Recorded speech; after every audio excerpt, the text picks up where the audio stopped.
should be.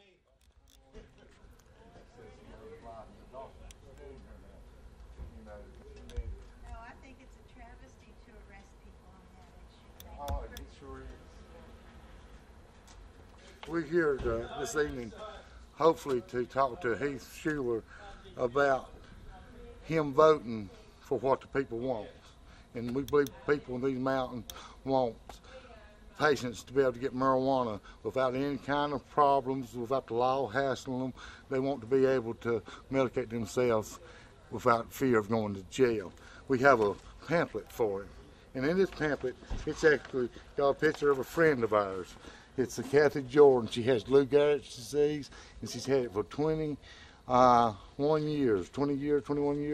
And he tells her that he'll do everything he can for her. And that's what we want him to do. We want him to do everything he can for her to help her stay alive. You know, and he didn't vote for the recent thing that gave the state the rights and to keep the federal government out. He voted against it. And we think he should have voted for it. And we want to let him know that today. Also, there's a question on medical marijuana, and a number of other questions. So I think we'd ask the Congressman to give a few closing remarks, and then otherwise, if you'll, I guess, any questions you have directly to the Congressman's office here in Asheville, that may be okay. Yes, sir. Thank you. In closing, I want to thank you for your questions. I was hoping to. Sometimes I get long-winded, but I want to make sure you fully understand the issues. That's important. What I done was asked him if it was his wife or his family that had MS or cancer, would he not be fighting for medical marijuana? And I gave him information and a booklet that will help him find out the information, and asked him if he didn't have time to have his staff to research. But this was important to those who had family members that needed it. Hi, this afternoon we are talking with Dave Oppenheimer. Dave is with the Marijuana Policy Project and also ASAWNC. We had a meeting the other night with Congressman Heath Shuler, and we had a good time. Dave, tell us your take on it. Well, we met with the Congressman, several of us, and when I got to speak with him and colleague Marlowe, we'd asked him why he voted against the Hinchey Amendment last year. And he explained to Marlowe and I that he did not recall that specific vote, and he explained that he voted on 1,800 and some amendments last year, didn't recall that one specifically.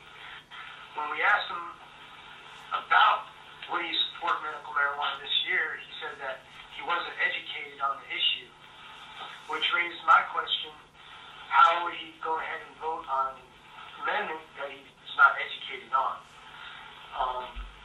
So now I would like to meet with him. Actually called his office today to try to meet with him on the 21st, or when his assistant Andy Flack, so we could continue dialogue and provide education to him. During our brief discussion, I also explained to Congressman Shuler, who had spoke during his meeting, that he had admiration for people that could change their views after becoming more educated on the subject. And he said that he didn't like the negative connotation of flip-floppers because he thought that, you know, people that were more stubborn and unwilling to change their views based on further education were bullheaded. So I explained to Congressman Shuler that because the DEAs refused to reschedule marijuana as a controlled substance, making it available for researchers to conduct valid medical research, we would close the door on actually being able to reach sound conclusions in this country in many instances. And we're relying a lot on valid research being conducted in other countries. How did you think the congressman felt? I know he mentioned to one of the other ladies that many people had mentioned the medical marijuana issue to him that night. How do you think he left there thinking about it? I think he knows that it's an issue that a lot of people are passionate about, and I think he's going to hopefully realize that this is something that he does need to educate himself about and learn and realize that it's not political suicide, and that most representatives that have supported the Hinchey Amendment have won their re-election bids, if not all. I think the congressman realized that this is a serious issue and that it affects a lot of people, and that his constituents want him to change his view and support issues related to medical marijuana availability for patients, and for patients to be able to follow their doctor's advice without fear of government interference and imprisonment, and without spending our tax dollars against the majority of people's will to imprison people who are following their doctor's advice, and to realize that this is, quite a compassionate issue. I was real pleased that the congressman took the information. He took down the website for the YouTube Cannabis Therapeutics. He told his legislative aide to look into it. ASA received a form from his office the day that we went to see him, and we have a meeting. All we have to do is put your name on the list, and we can all go up and meet with him together and really give him some good information about this. Maybe we can sway him and he'll change his mind. I think his heart's in the right place, don't you? I like to believe so we'll see what happens. With our meeting with Congressman Shuler, I thought went very well. He seemed to be unaware of the medical marijuana issue very much, and I think that he's going to make himself aware. He made sure that several of the people there who talked with him had his legislative aides in Asheville's number, Mr. Randy Flack. He talked to several of the members that were there. Barbara talked to him, one of our members, and she told him about how her son was an MS patient, and right before Christmas he passed away, and that his doctor said that cannabis would benefit him, and he would be benefited from its use, and he was, and that his quality of life was better, his pain level was less, and if he had had a safe and quality access on a continuous basis, he probably would not have died when he died.